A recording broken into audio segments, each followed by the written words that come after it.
Olá, estamos de volta para continuar resolvendo os exemplos desse capítulo 4. E antes de continuar propriamente para os 3 últimos exemplos que faltam, eu reparei uma coisa quando eu terminei de gravar a última sessão. Nessa parte aqui, eu comecei a falar sobre os ângulos, né? Se vocês voltarem lá no vídeo, vocês vão lembrar. Comecei a falar sobre a calculadora e eu confesso que eu me perdi um pouco, porque eu comecei a falar sobre isso para poder falar sobre a tangente. Lembra? Eu comecei a escrever a tangente e isso puxou o assunto da calculadora, quando eu estava aqui calculando a tangente inversa, né? A tangente, o arco tangente. E é importante que eu ia falar, então, rapidinho, em 1 minuto eu explico. E aí talvez até a gente possa complementar melhor esse exemplo do coelho. Olha o que acontece no ciclo trigonométrico. Quando eu tenho, faz de conta que isso é um círculo. Quando eu tenho um ciclo trigonométrico, na vertical eu realmente não quero pegar a régua para fazer isso. Na vertical, nossa senhora, eu vou ter que pegar a régua para fazer isso, né? Tá bom, eu pego a régua. Vou pegar aqui a régua, põe aqui, 90. Pronto. Eu tenho seno e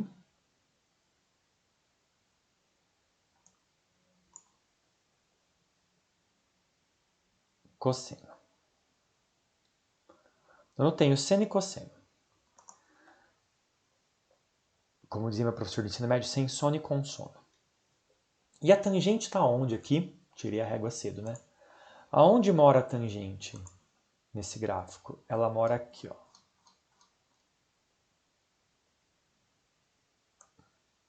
A tangente mora aqui. Então passo uma linha aqui infinita e essa é a tangente. Bom, quando eu tenho um valor como esse, tangente igual a menos 0,860, essa tangente negativa ela mora aqui, do zero para baixo. Só que eu tenho dois quadrantes que resultam em tangentes negativas. Tangente negativa, uau, agora eu zoei tudo, hein? Tangente negativa pode ser obtida. Vamos rodar aqui. Por exemplo, tanto por um ângulo nesse quadrante, aqui em cima, então daqui para cá, o maior que 90, é o segundo quadrante, quanto por um ângulo no quarto quadrante, aqui, ó, nessa parte. Então, obter, por isso que eu não gosto de pegar a régua, porque tem um botão da régua que faz isso aqui, é o mesmo botão que faz zoom, é o botão que gira a régua. Obter uma tangente negativa, quando eu passo a tangente hiperbólica, perdão, o arco tangente, não é certeza que eu já sei qual é o ângulo, porque eu ainda tenho duas opções. Então, como que eu quebro isso? Olhando os valores das coordenadas. E é fácil entender, ó, se só o sinal da tangente me dissesse qual é o ângulo, aqui eu tenho, como que isso aqui pode ser negativo? Ele é negativo se y for negativo ou x negativo. Qualquer um desses dois que for negativo faz isso aqui ser negativo. E olha o que acontece aqui, ó. Se x, que é a coordenada x, se x for negativo e y for positivo, ou se x for positivo e y negativo. São as duas opções que fazem a tangente vir para cá. E para cima, eu tenho semelhante quando os dois sinais são iguais, que pode ser positivo, positivo ou negativo, negativo. Então, eu preciso olhar para as componentes para quebrar isso. E aí é que tá. Quando eu olho para cá, o meu y é negativo e o meu x é positivo. Então, de fato, neste primeiro exemplo do R, o vetor tem essa cara mesmo. O vetor que eu analisei, o ângulo aqui, ele tem exatamente essa cara de estar assim, ó, para baixo em y e positivo, né, para baixo e para frente, para baixo e para a esquerda. do jeito que está desenhado aqui. Mas a mesma coisa não vai ser verdade para o V. Se eu fosse descobrir o ângulo do V, a coisa seria um pouquinho diferente. Então, quem é tangente do ângulo? Está menor o zoom, por isso que está com essa letra diferente. Vamos dar uma ampliada aqui, ó. Vai melhorar, eu espero. Quem é tangente desse ângulo aqui? Do ângulo entre as componentes x e y da velocidade. É Vy por Vx. E aqui os dois têm o mesmo sinal. Então, Vy é 2,5, é menos 2,5. E Vx é menos 2,1. E aí, o sinal de menos cancela, e 2,5 dividido por 2,1 é 1,19. E eu posso passar direto, isso aqui é mais 0, que zero, não tem nada de zero. É mais 1,19, na verdade eu não vou entrar em discussão de algarismo significativo, mas vocês sabem que são só dois, isso aqui é 1,2. Tá bom, eu sei. Depois vocês vão falar para mim que eu não fiz direito. Tá aqui, 1,2. E, portanto, o ângulo é o arco tangente. Então, tangente é menos 1 disso aqui, de mais 1,2. Só que tangente positiva está aqui para cima do zero, né? Aqui é o zero, está aqui para cima. E ela pode vir tanto desse quadrante, onde as duas componentes do vetor são positivas, quanto desse quadrante, onde as duas são negativas. E é esse o caso. Por causa disso, esse ângulo, se eu jogar na calculadora do jeito que está aqui, ó, em graus, ele dá, com dois algarismos significativos, ele dá 50 graus. Bom? 50 graus dá a impressão que é aqui, ó. É um pouco a mais do que 45. E aí você poderia escrever isso na resposta de uma prova, sei lá. Você está achando que o vetor velocidade tem essa cara aqui. Mas não tem. Na verdade, ele não é esse aqui, 50 para cá. Eu não vou pegar a régua de novo, não. Ele é esse aqui. Diametralmente oposto. Ângulos opostos pelo vértice, trigonometria. Se aqui é 50, se do eixo x para cá é 50, do eixo x para cá também é 50. Se tudo isso aqui tem 180, 180 mais 50 dá um ângulo total de 230 graus. E essa é a resposta. Não é 50, é 230. Não que essa tangente aqui não seja, mas as duas opções são verdade. É igual quando você passa o quadrado para o outro lado e ficam mais ou menos, e você tem que descobrir se as duas soluções são viáveis ou só uma. É a mesma coisa, quando eu passo a tangente para o lado de cá, eu sempre tenho duas soluções, e você precisa usar as componentes do vetor para saber qual é viável e qual não é. Achei que isso era uma informação relevante que eu pulei resolvendo esse exercício. E aí vocês podem fazer a mesma coisa agora com a aceleração. A aceleração tem... Você vai fazer a conta com o ângulo, um positivo e um negativo. Portanto, quando você calcular o ângulo, a tangente vai dar negativa, vai dar um ângulo negativo, mas isso pode ser positivo também, você tem que olhar para cá. Então, se você olhar, você vai ver que o y dele é positivo e o x é negativo. Então, se você pegar o sistema de coordenadas aqui, aliás, eu nem preciso fazer isso, a gente pode olhar direto na figura do coelho que está aqui do lado, ó, na aceleração. Olha aqui, ó, a aceleração ela tem x positivo, perdão, y positivo e x negativo, do jeito que está aqui. Se você só colocar isso na equação da tangente, ele vai te dar esse ângulo para baixo aqui, ó. Tá? Ele sempre, a tangente, a calculadora por padrão, ela sempre te dá, olha aqui, ó, ela sempre te dá o ângulo, a resposta, no primeiro ou no quarto quadrante, que são esses dois, que é a resposta mais direta. São os menores ângulos em módulo.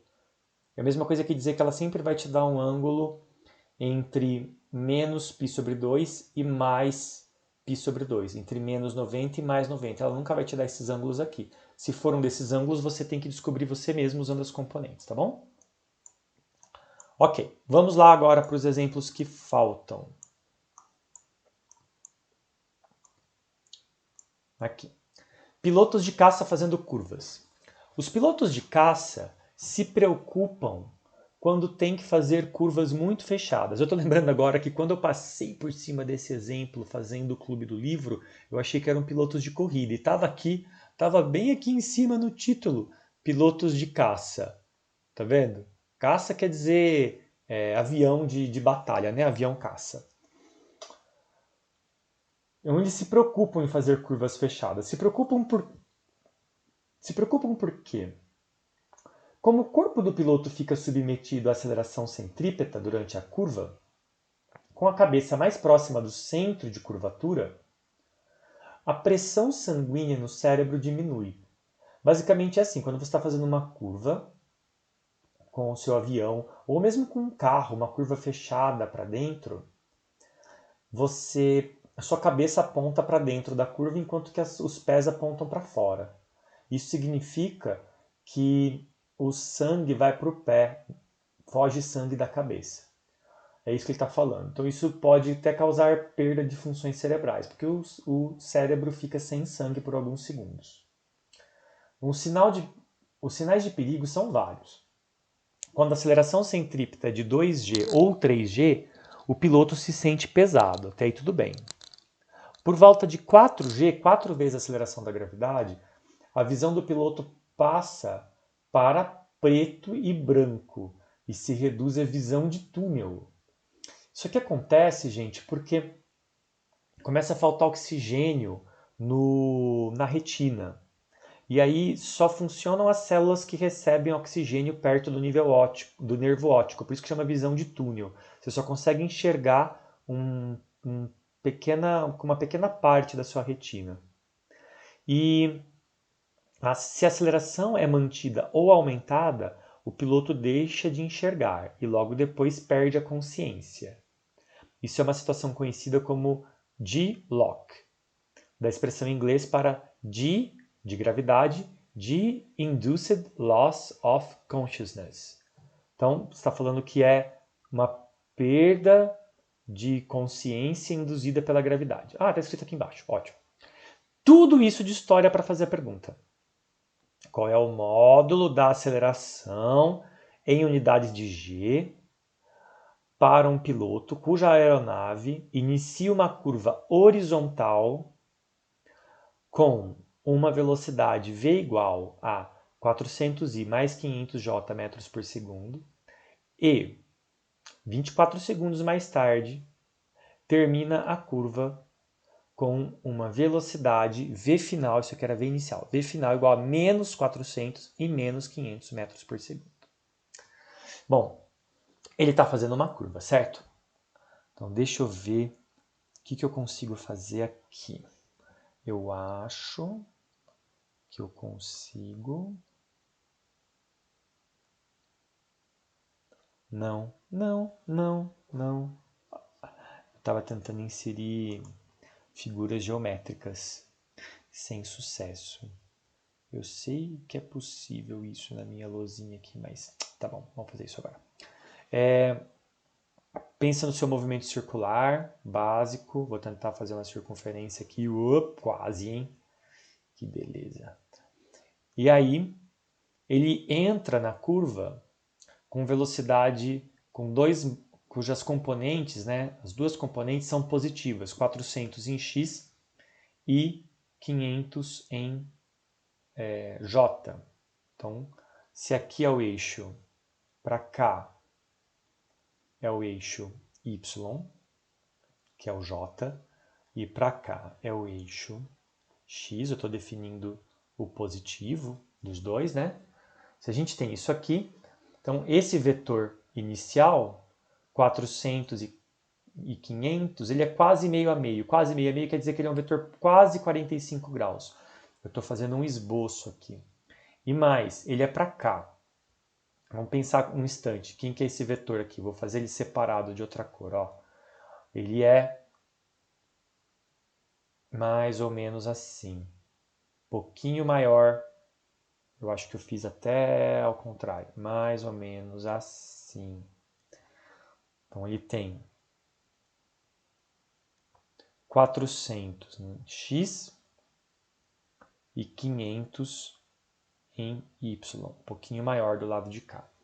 Aonde no círculo eu tenho isso? Porque lembre-se que a velocidade é sempre tangente à trajetória. Então, se você pudesse pegar esse vetor e procurar onde no círculo ele está, aonde ele estaria? Bom, você não pode fazer isso, mas eu posso. Eu posso pegar este vetor aqui, será que eu consegui? Ó, hein? E procurar aonde ele encaixa como tangente. Tudo bem que meu círculo está bem forçado, mas vai ser em algum lugar aqui ou aqui, mais ou menos. Nenhuma outra posição ele vai ficar tangente. Só aqui nesse quadrante ou aqui nesse quadrante. Então é isso que nós estamos procurando. Ele pode estar nesse ponto ou nesse. Tanto faz mesmo. Vamos marcar aqui? Imaginar uma linha quase 45 graus. A gente vai imaginar que aquele nosso vetor veio para cá.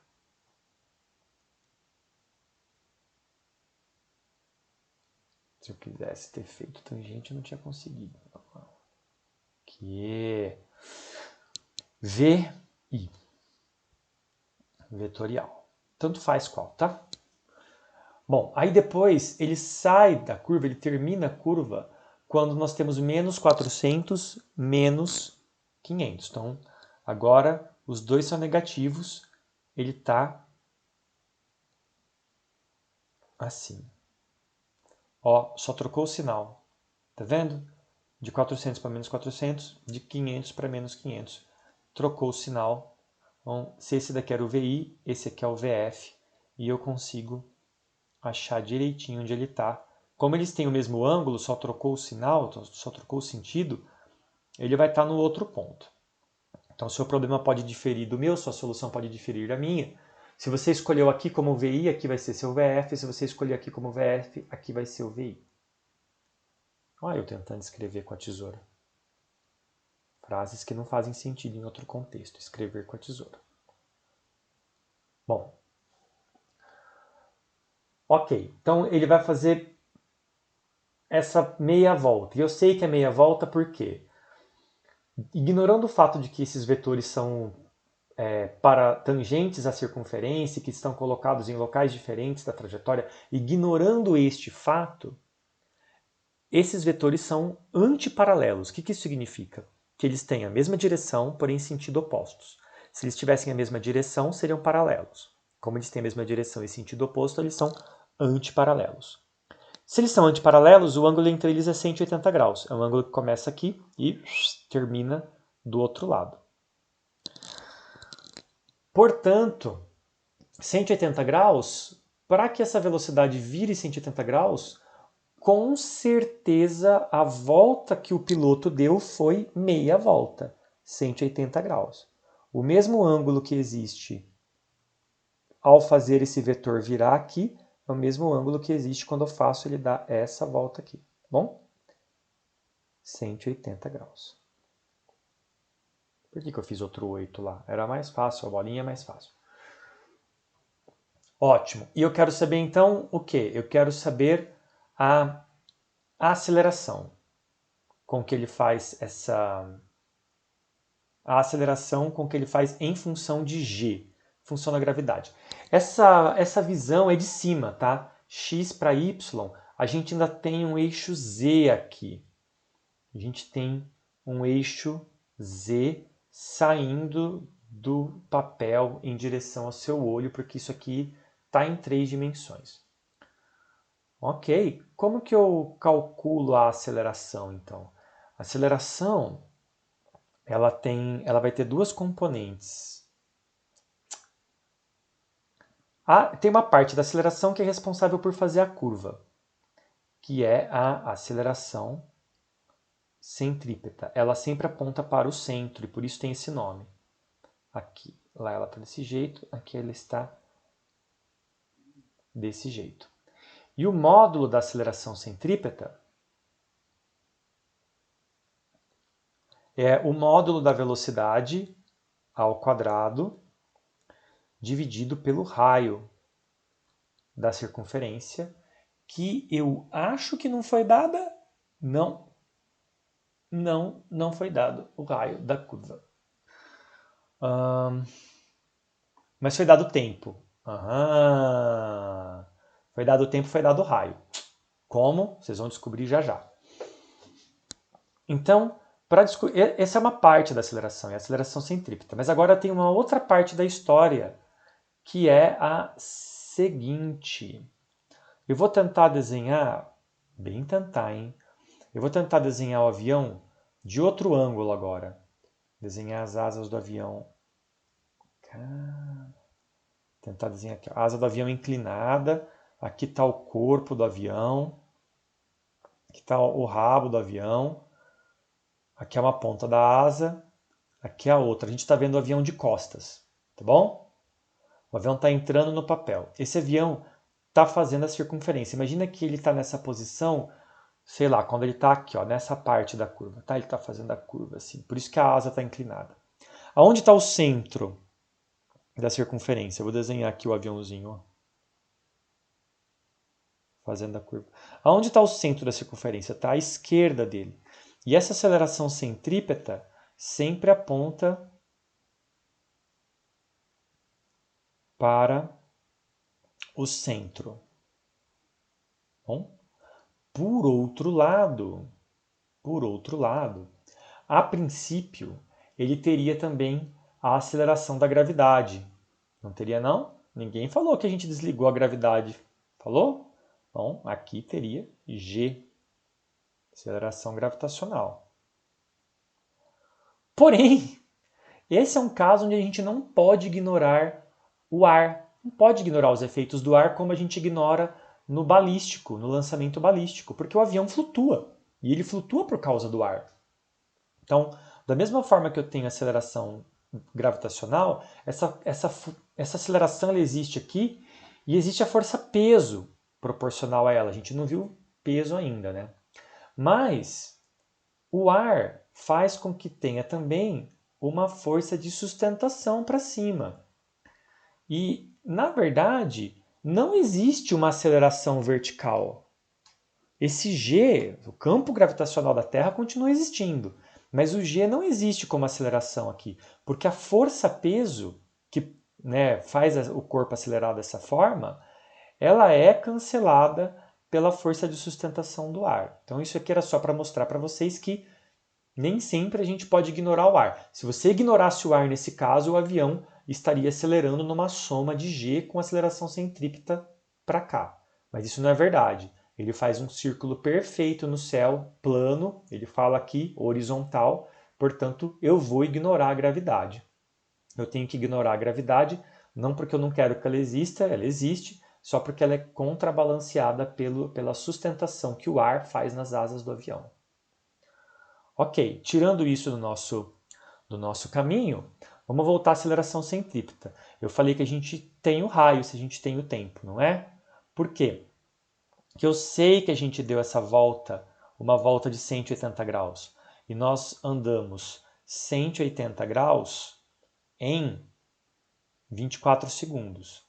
O que isso tem a ver?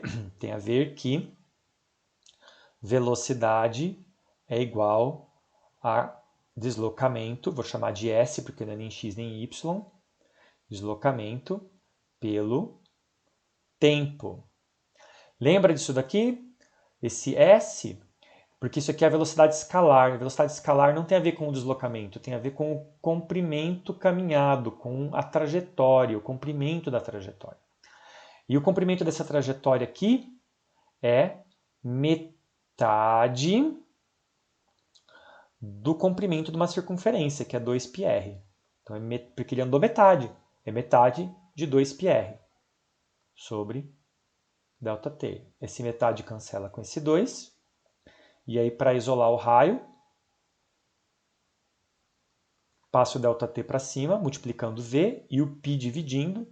Então, o raio é V ΔT sobre π. Tadã! Eu tenho isso.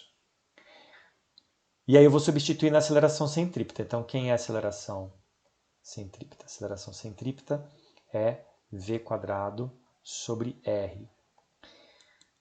Portanto, é V² sobre R, que é V ΔT sobre π. Então, este quadrado vai embora com este V, divisão de fração, conserva a primeira, que é a de cima, V sobre 1, você não está vendo 1, mas ele está ali. Multiplica pelo inverso da segunda, π sobre ΔT. Portanto, a aceleração centrípeta é πv por ΔT. Quem é V? V é a velocidade escalar, que é o módulo do vetor velocidade, que não mudou, o módulo não mudou o tempo inteiro. Então, de um lado aqui eu tinha 400 ao quadrado e do outro 500 ao quadrado, que está aqui, né? É a velocidade inicial, que para a velocidade final só mudou o sinal, mas o tempo inteiro esse módulo é constante, porque o movimento circular uniforme ele é assim, o tempo inteiro a velocidade escalar é constante. Então aqui nós temos 400 ao quadrado mais 500 ao quadrado. Esses números são muito próximos, eles vão somar com vírgula alinhada, bonitinho, e aí o resultado vai ser 640, com 3 algarismos significativos, metros por segundo. Sabendo disso, eu vou voltar aqui na aceleração centrípeta e eu vou substituir tudo aqui, só que tem um porém. Ele não pede aceleração em metros por segundo ao quadrado, ele pede em função de g. É a mesma coisa que dizer que eu quero a razão entre aceleração centrípeta e g. É isso que ele quer, tá? Em unidades de g. Eu vou obter um número adimensional. Então, divide dos dois lados por g, vai ficar assim, ó. Π v sobre g ΔT, é o que ele pediu. Π, eu não vou escrever 3,14, porque se eu escrever 3,14, vocês vão achar que é para digitar 3,14. Não. Π é um número de precisão infinita, como é o número 2, quando ele aparece numa equação como essa daqui, como é o número 1, quando você faz 1 mais alguma coisa. Então eu preciso apertar o botão π da calculadora. Π, número de precisão infinita. Outra coisa que eu vou fazer é que esse 640, eu tenho ele na minha calculadora ainda, e eu vou usar ele como está na minha calculadora, com todos os dígitos que tem lá para evitar acumular arredondamentos. Então, a velocidade é o que está na minha calculadora, é 640 mais um quebradinho, vezes π, dividido por 9,8. Então, isso daqui vezes 640 e uns quebradinhos, dividido por 9,8, só dois algarismos significativos, e 24,0 segundos. Então, dividido por 24,0 segundos. Como 9,8 é quem tem menos algarismos significativos, ele que vai mandar. A nossa resposta é 8,552 alguma coisa, mas cortando para ter só dois algarismos significativos, dá 8,6. Adimensional, porque eu dividi por g. A aceleração centrípeta tem unidade de aceleração, g tem unidade de aceleração.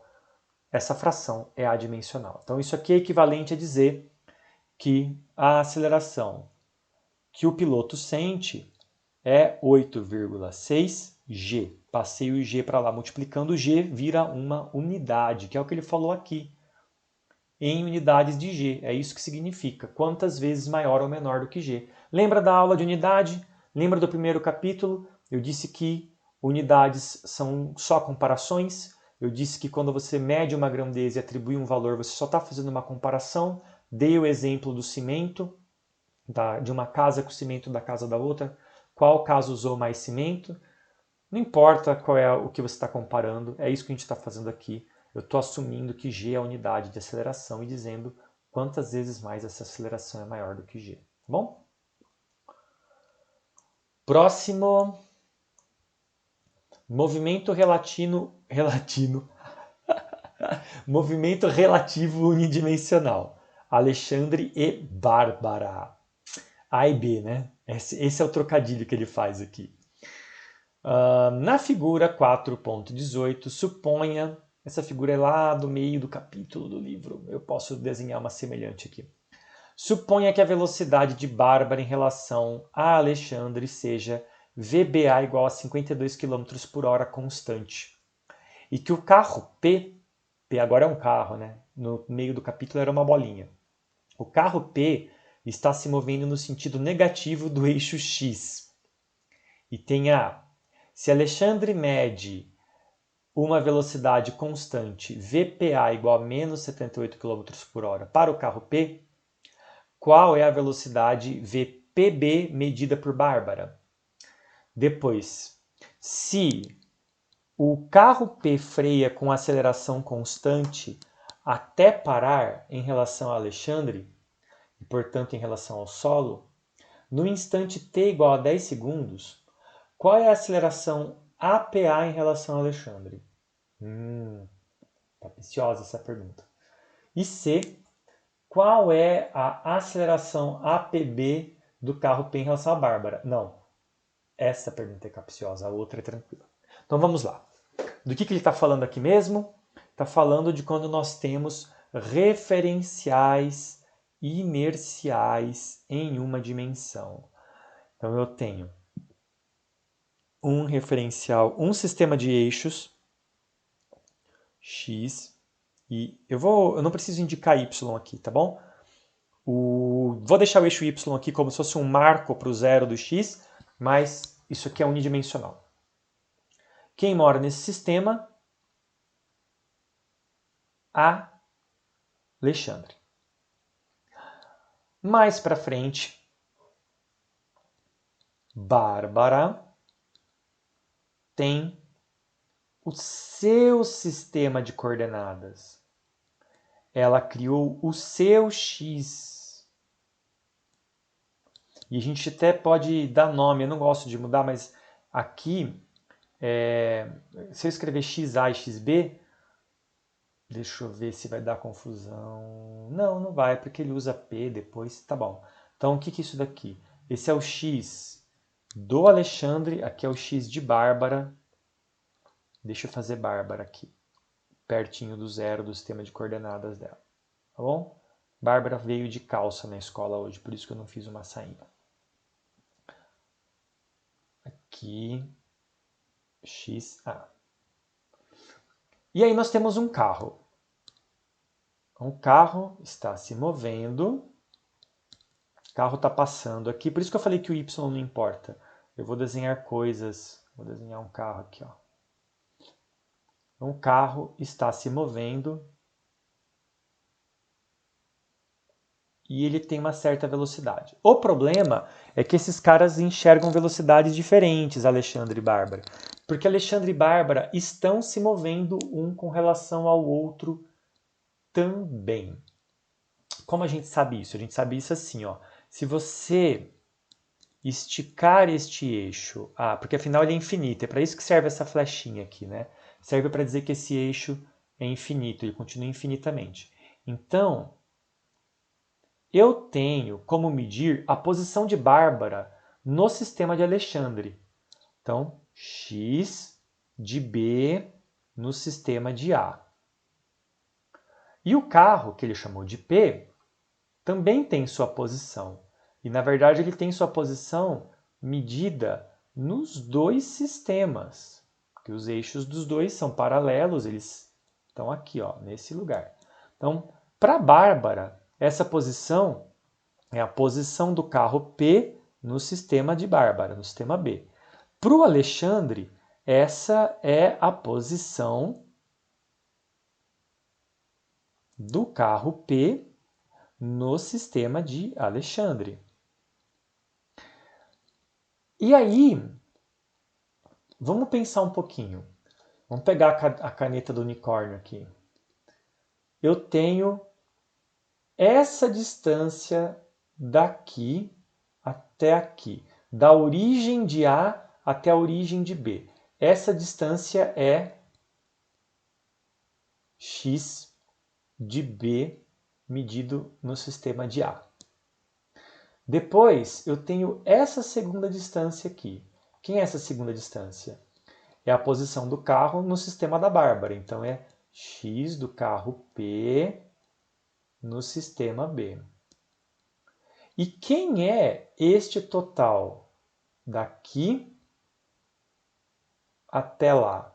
É a posição do carro, todavia com relação à origem de A do Alexandre. Então esse cara aqui é a posição do carro com relação ao sistema de Alexandre.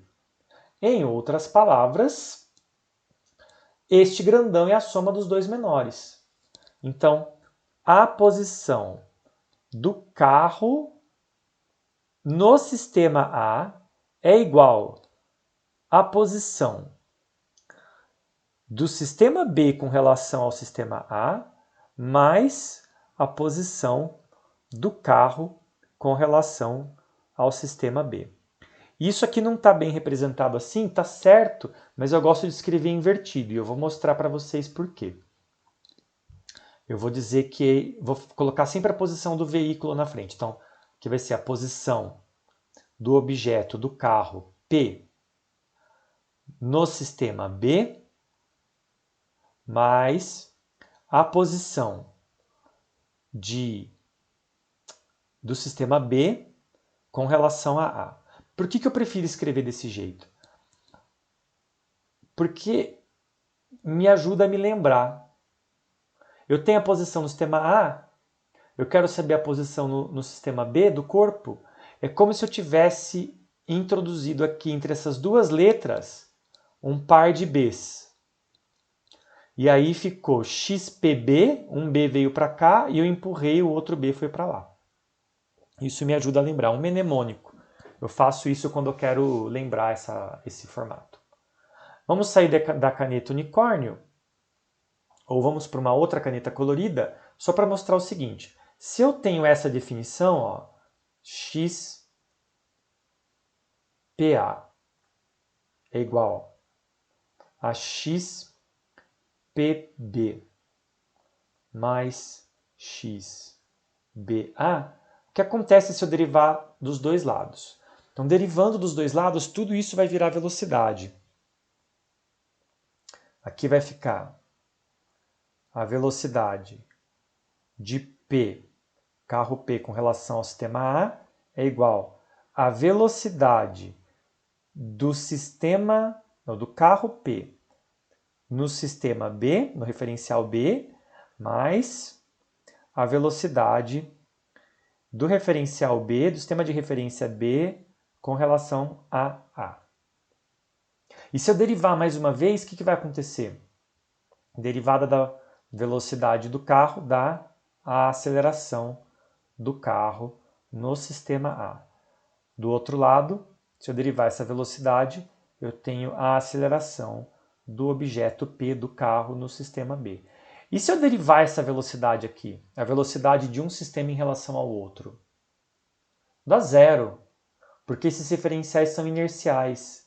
Eles estão se movendo obrigatoriamente com velocidade constante um contra o outro. Esse cara aqui é constante na nossa definição. Portanto, a aceleração não muda. Isso já é a resposta do item C. Se eu souber a aceleração do carro no sistema do Alexandre, eu também sei a aceleração do carro no sistema da Bárbara, porque elas são iguais. Então, o item C está respondido.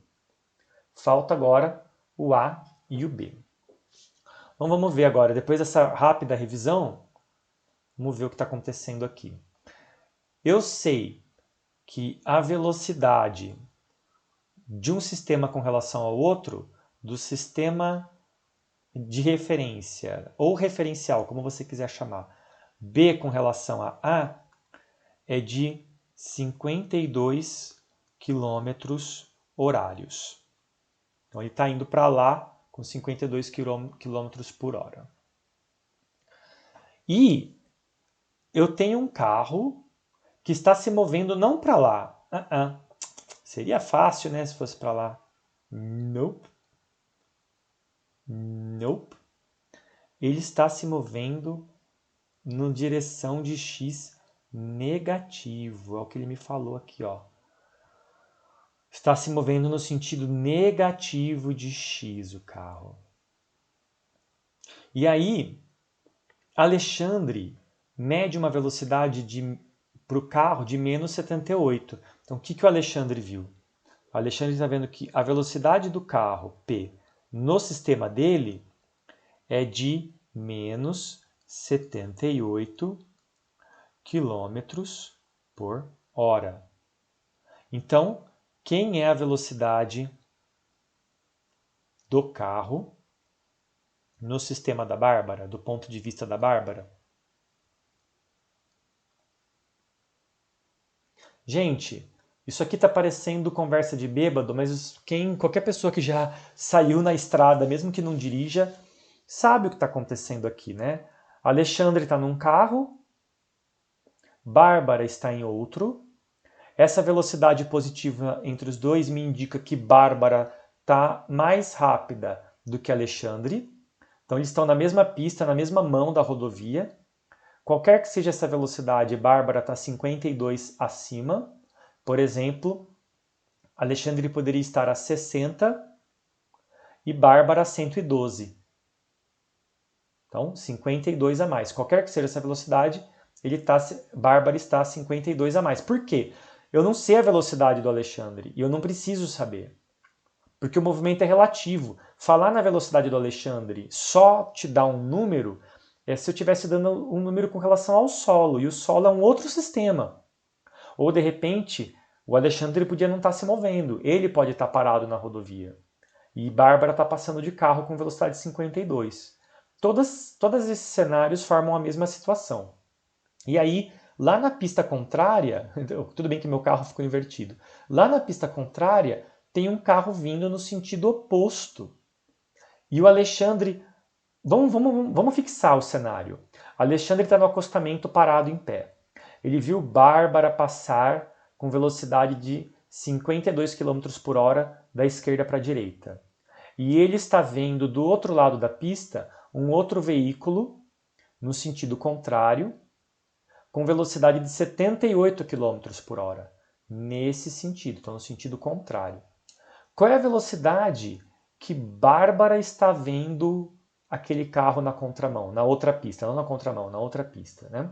Então, é isso que está sendo perguntado aqui e a gente tira direto daqui. Então, a velocidade do veículo com relação a Alexandre é igual, enfia 2Bs aqui no meio, é a velocidade do veículo com relação a B mais a velocidade de B com relação a A. Enfiei 2Bs, o B entrou aqui entre o A entre o P e o A. Ok, quem que é quem? Esse cara do lado de cá? Bom, primeiro, quem que eu quero? Eu quero este, então vamos isolar. V do veículo no sistema B, passo o outro para o outro lado. Isso aqui é VPA menos VBA. Vou fazer aqui embaixo. Quem é VPA é menos 78 e aqui menos VBA, que era mais 52. Esses números foram esculpidos em mármore para dar certo desse jeito. Isso aqui é 80 com 50, 130 quilômetros horários. Positivo, que quer dizer que Bárbara está vendo esse cara no eixo positivo dela? Talvez, pode ser. Depende da direção que ele está Porque não falou nada sobre o eixo da Bárbara, né? Como que ela definiu. Talvez seja positivo mesmo. Mas o importante, e eu acho que esse é o relevante para a gente, é que deu 130, que tem que ser maior, né? Se ele está indo para frente, se esse aqui está indo para um lado e esse aqui está indo para o outro, eles tinham que dar maior mesmo. Bárbara tem que ver com mais velocidade mesmo. Agora, pensando bem, será que tinha que dar... Eu estou só refletindo se não tem... É que eu não errei em alguma coisa?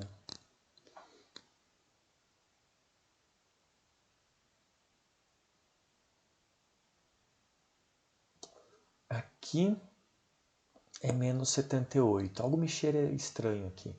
Aqui é menos 78. E esse cara aqui é positivo. Para lá é negativo. Eu isolei errado, né? Eu isolei errado, não isolei não? Eu passei esse aqui para lá.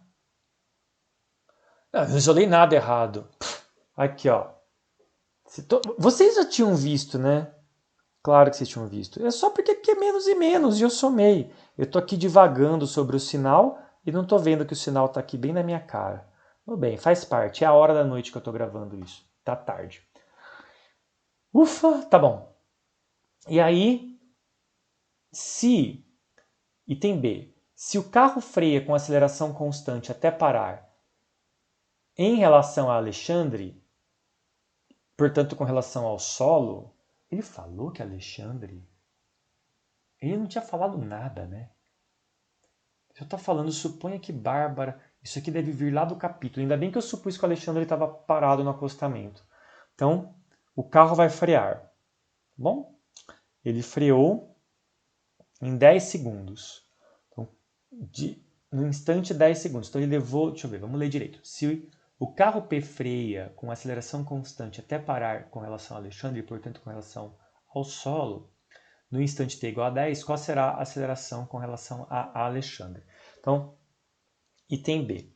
Quem é a aceleração? Isso aqui foi tudo... Essa parte de cá foi o item A, tá? Quem é a aceleração nesse sistema aqui? Eu tenho a velocidade e aí ele vai parar.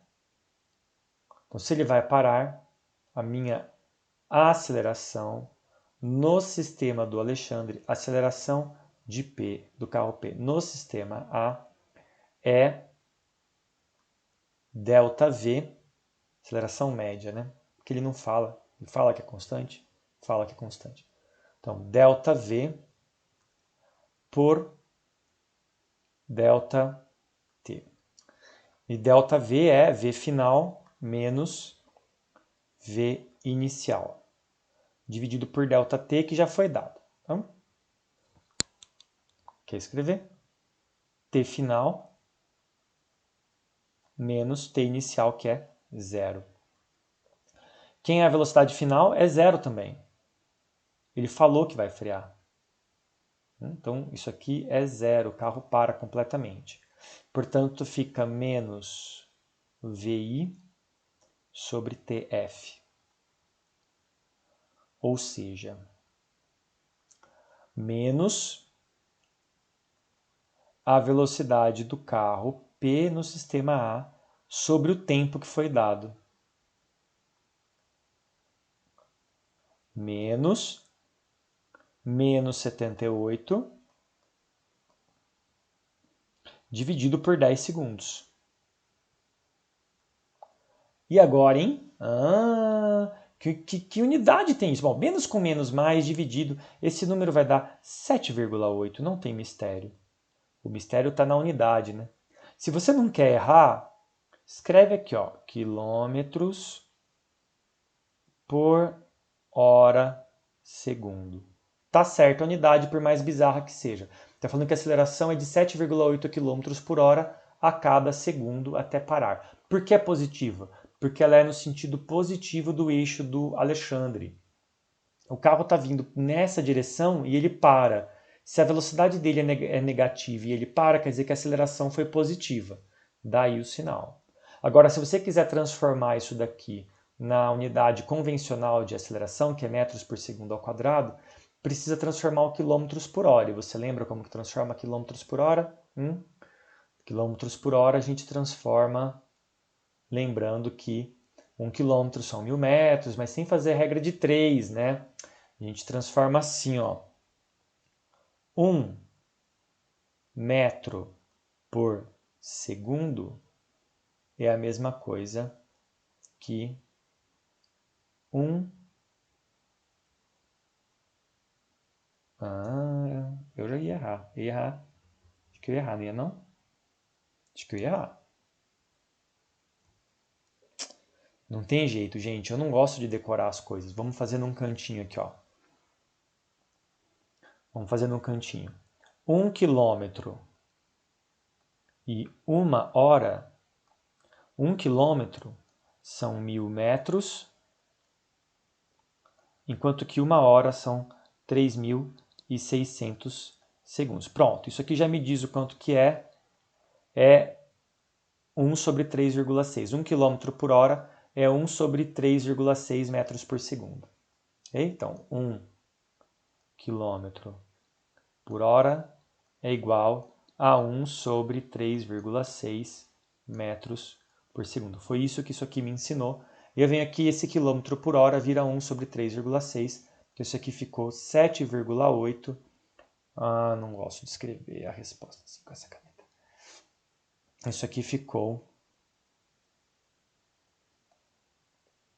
7,8 dividido por 3,6 metros por segundo, que é metro por segundo ao quadrado. Aí 7,8 e 3,6, adivinha?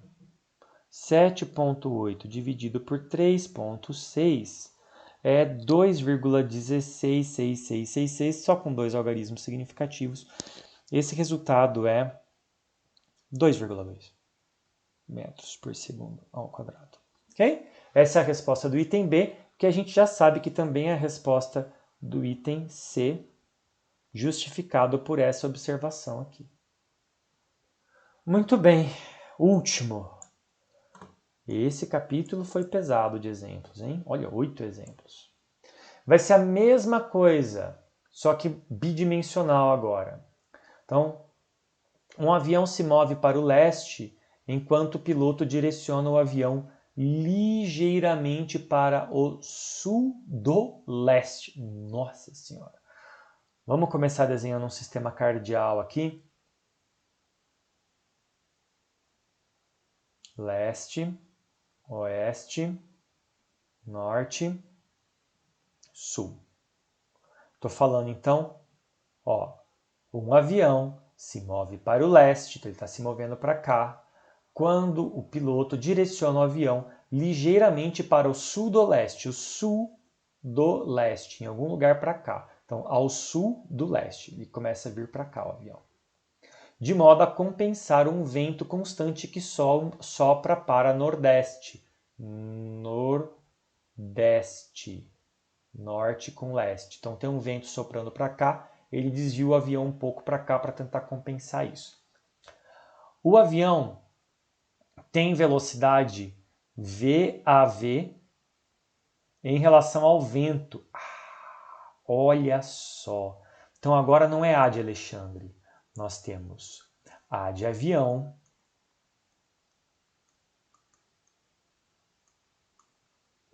nós temos V de vento. Eu juro que aquilo ali era um N, viu? Eu não fiz um M escrevendo vento, tá? Ó, é o meu N que é assim, ele emendou com o E aquela hora. Pronto. E aí, vamos ver o que acontece. Então o avião tem uma velocidade vetorial VAV em relação ao vento, com uma velocidade do ar. Em relação ao vento com uma velocidade do ar. Velocidade escalar em relação ao vento, de 12,15 km por hora. e uma orientação que faz um ângulo θ ao sul do leste, como ele tinha falado antes. Então, vamos lá. O avião tem uma certa velocidade aqui. Velocidade do avião com relação ao vento, que faz um certo ângulo θ com o leste, faz um ângulo θ ao sul do leste. Então, θ em direção ao sul do leste. É assim. O vento em si tem velocidade Vs em relação ao solo. Então, temos aqui, achei o terceiro referencial. O terceiro referencial é S de solo. Então, o vento tem uma velocidade Vs com relação ao solo, com velocidade escalar de 65 km por hora e uma orientação que faz um ângulo de 20 graus a leste do norte. Então, a leste do norte. Aqui é o norte, aqui é o leste, faz 20 graus para cá. Então, eu tenho um vento. Quanto que esse eu medi aqui? O outro nós vamos medir aqui. Depois eu junto tudo.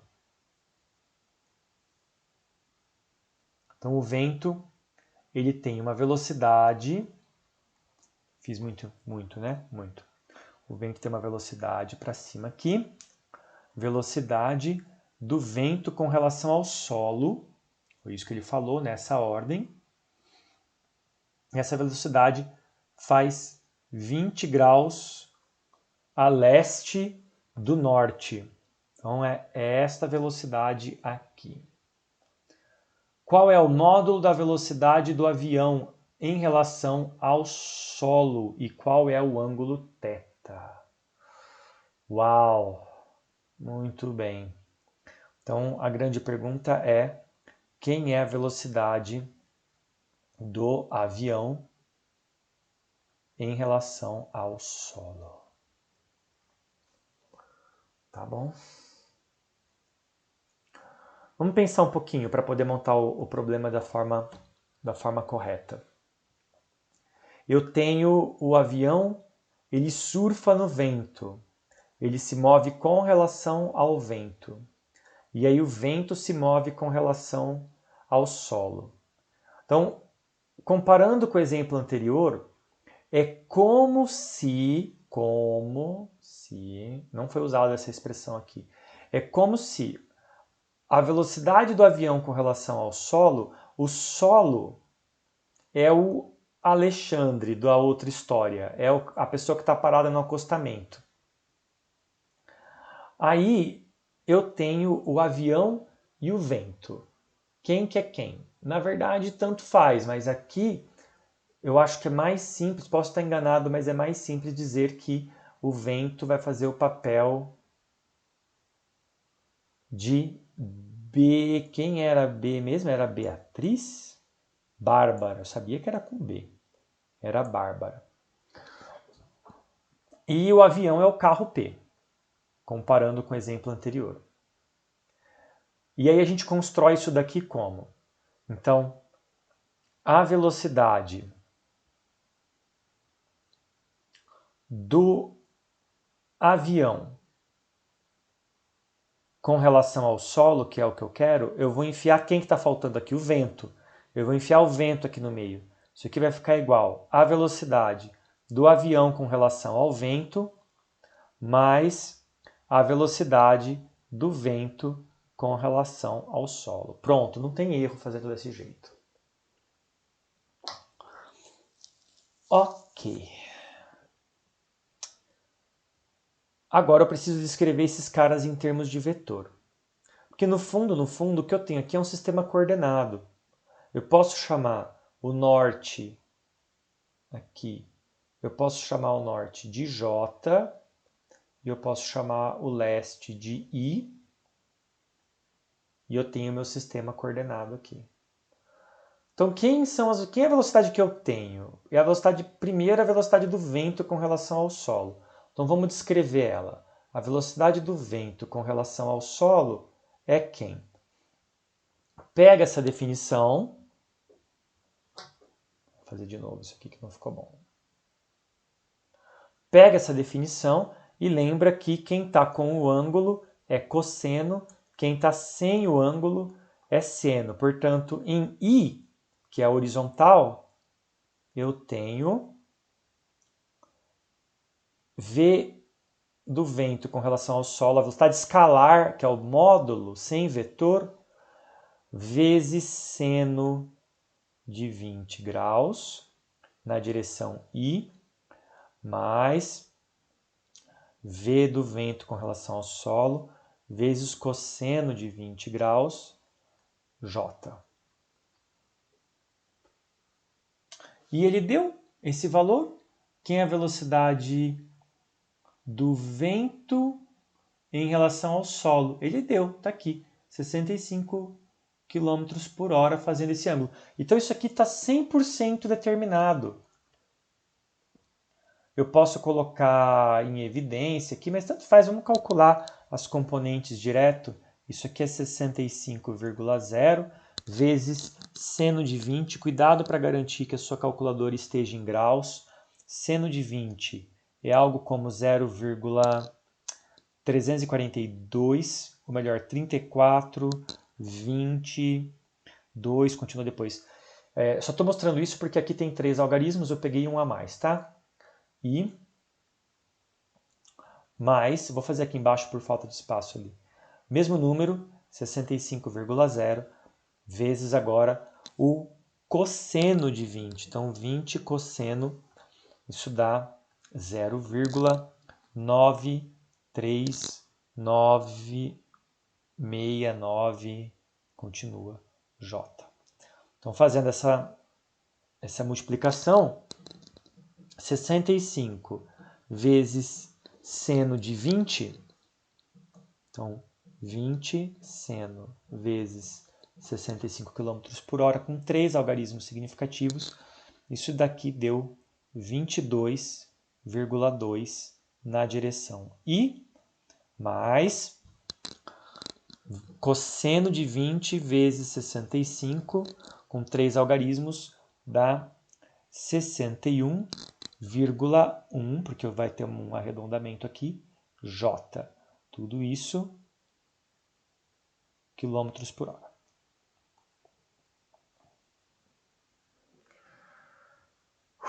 Ok. Então nós temos quem? Isso, a velocidade do vento com relação ao solo. E aí, aqui, ele não fala, ele fala só que esse ângulo é um ângulo θ. Parece que ele não te deu informação nenhuma, né? Quem é esse ângulo θ? Mas ele deu sim, esse problema tem uma questão de interpretação importante. Vou pegar minha caneta de destaque para mostrar para vocês. Olha só por quê. Qual é a motivação do piloto em fazer essa manobra? Porque ele vinha viajando para o leste. Por que mesmo que ele vira para cá? De modo a compensar um vento constante que sopra para o nordeste, que é esse vento que está para cima. Se é para compensar alguma coisa, significa que ele está tentando manter o avião nessa mesma rota.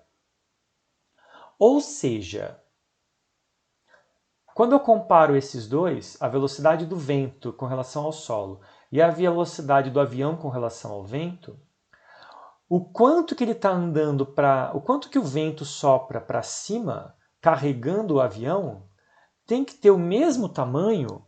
É isso que o piloto quer. Ele quer que essa parte do vento para o norte tenha o mesmo tamanho que essa parte da velocidade do avião para o sul, de forma que o avião continue se movendo para o leste, que ele não desvie da rota.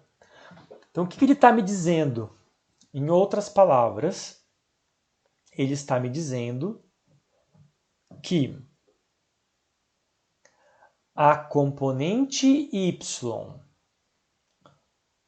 do vento, da velocidade do vento com relação ao solo, VVSY, do lado de cá, em módulo é igual, em módulo, é igual a essa componente y da velocidade do avião com relação ao vento, para uma compensar a outra e o avião continuando andando em linha reta. Se você ficou na dúvida, desenha aqui, ó. O avião, o piloto fez isso aqui com o avião, velocidade do avião com relação ao vento. Ele fez isso para quê? Para o avião continuar indo para leste, porque tinha um vento que soprava para cá. Isso só faz sentido se o quanto que o vento carrega o avião nessa direção for o mesmo que ele fez o motor do avião se esforçar para o lado de cá. Porque aí este cancela com esse e o avião continua se movendo para leste sem sair da rota, com relação ao solo.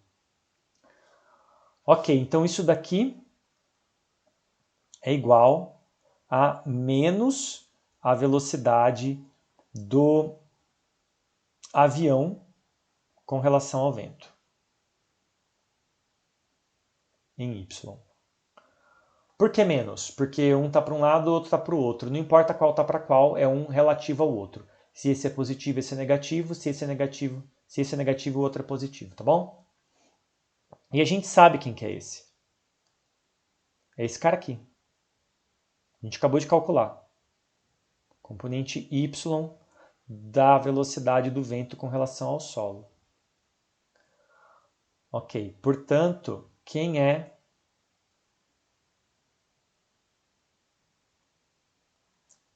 a velocidade do avião com relação ao solo y? Esse cara aqui passa o menos para o outro lado. Se esse aqui era 61,1, então o outro é menos 61,1. Ficou apertado. 61,1 quilômetros por hora. Agora que eu sei isso, agora que eu sei este aqui, eu posso descobrir a velocidade total usando e o ângulo, né? Aliás, eu tenho a velocidade, é 215. Eu posso descobrir o ângulo. Porque essa velocidade, se o ângulo θ é com o leste, do jeito que ele explicou, então esse cara aqui está sem o ângulo. Eu posso escrever, portanto, que a velocidade, esse cara aqui, ó, a velocidade do avião com relação ao solo y, ela é a velocidade do avião. Eu falei solo? Eu estou falando solo o tempo inteiro? Eu estou falando solo o tempo inteiro. Não é solo. Tá tudo certo. Só que não é solo. É vento. Com relação ao solo é quem a gente quer descobrir. É com relação ao vento. Então eu preciso remover esse S daqui. Preciso remover este S daqui. Difícil, hein? A borracha não vai caber aqui. Isso. E eu preciso... Dá para apagar isso aqui como um todo.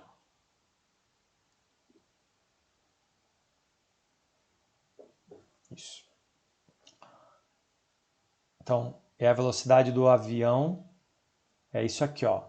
Com relação ao vento. É esse cara que a gente está avaliando. Avião com relação ao vento. Avião com relação ao vento. E aqui, velocidade do avião com relação ao vento, y. Tá?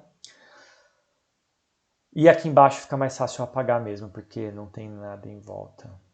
Não tem nada em volta. Pronto. Então, a velocidade do avião com relação ao vento y, ela é a velocidade do avião com relação ao vento vezes, está sem o ângulo, vezes seno de θ. Ela é quem eu preciso para determinar o ângulo. E com o ângulo eu vou tirar as componentes, eu vou tirar a outra componente lá do outro lado. Eu preciso desse ângulo para tirar aquela componente do lado de lá. Vamos lá. Então, quem é o ângulo? Seno de θ é igual a velocidade do avião com relação ao vento na direção y dividido pela velocidade do avião com relação ao vento. E esse daqui é menos 61,1 km por hora. E essa a gente tira direto do enunciado, que é 215 km por hora. Eu vou usar esse daqui da calculadora antes de arredondar. Vou pegar com 3 algarismos significativos, que é o que eu tenho aqui. Então, isso aqui é menos 0,284. Isso é o seno, portanto, quem é o ângulo? O ângulo é o arco seno. Então, passa seno para o outro lado. Seno a menos 1 de menos 0,284.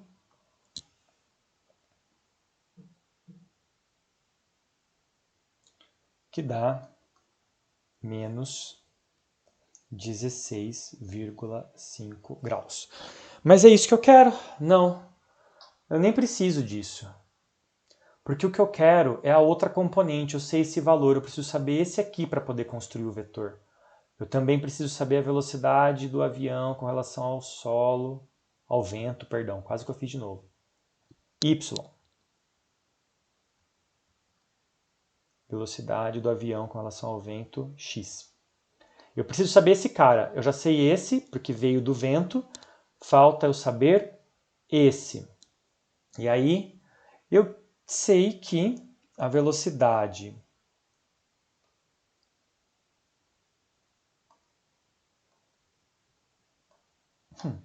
travou aqui. A velocidade do avião com relação... era o mouse. Do avião com relação ao vento, x é quem está com o ângulo, portanto, é a velocidade do avião com relação ao vento, vezes cosseno de θ. E θ está aqui, está na minha calculadora ainda, basta apertar o cosseno. Isso daqui é 215 km por hora vezes esse cosseno, que é 0,9587, blá, blá, blá. Isso aqui vezes 215 dá 206, com 3 algarismos significativos, quilômetros por hora. Portanto, quem é a velocidade do avião com relação ao vento? A velocidade do avião com relação ao vento é, na direção x, ou leste, 206,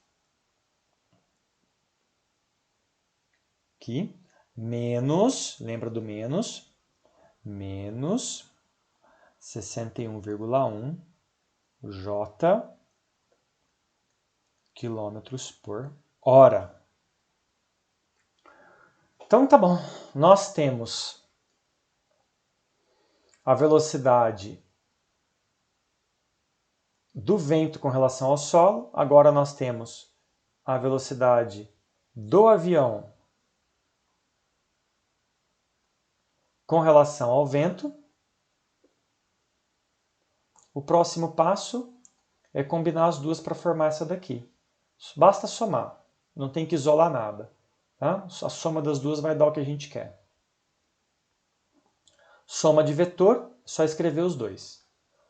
Aqui eu tenho 206 e menos 61,1 J. E aqui eu tenho, somando, 22,2 I mais 61,1 J. I com I, J com J, olha que coisa linda. Este cancela com este, porque o sinal é trocado, que é o que o piloto queria. O piloto queria compensar o vento com essa manobra. E ele fez isso. Portanto, o avião só tem velocidade na direção leste, que é a rota, é para onde você quer ir, é onde as pessoas compraram passagem para ir para o leste. Então, esse 206 que está na minha calculadora ainda mais o 22.2. Aqui, cuidado que esse aqui não tem casa decimal. Esse tem, ganho que tem menos. O meu resultado não pode ter casa decimal nenhuma. E fica 228 quilômetros por hora.